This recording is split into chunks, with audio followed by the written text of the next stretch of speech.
Assalamualaikum. Syederalun Himpunan Mahasiswa Islam atau HMI Cabang Lok Semawe Aceh Utara menyalurkan bantuan untuk 2 anak lumpuh di Desa Ule Barat, Kecamatan Lok Sukun, Aceh Utara, Rabu 23 September. Bantuan tersebut bersumber dari hasil penggalangan yang dilakukan HMI Cabang Lok Semawe dan Aceh Utara selama 2 hari, 20 dan 21 September 2021 di Lok Semawe dan media sosial. Pengurus HMI mendatangi kedua rumah korban untuk menyalurkan langsung dana yang terkumpul sebesar 5 juta rupiah lebih.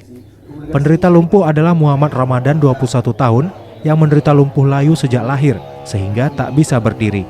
Anak kedua dari 3 bersaudara ini tidak memiliki tempurung lutut.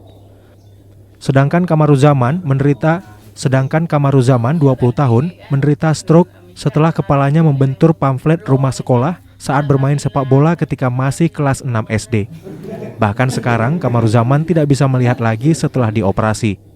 Bantuan ini adalah sumbangsi masyarakat dan pengabdian HMI untuk umat. HMI berkomitmen untuk membantu masyarakat terutama yang mengalami kesulitan. Hal ini dilakukan sesuai dengan tujuan HMI. Yang lalu kami HMI mendapatkan informasi bahwa di Lok Sukun ada warga yang bisa kita kategorikan kurang mampu yang menderita lumpuh layu dan juga satu lagi tunanetra atau kebutaan, sehingga kami langsung survei ke lapangan untuk cek lokasi dan setelah kembali dari situ kami diskusikan dengan pengurus dan akhirnya kami membuka open donasi untuk membantu ala kadar dari Aceh Utara, Jafarudin, Serambi On TV.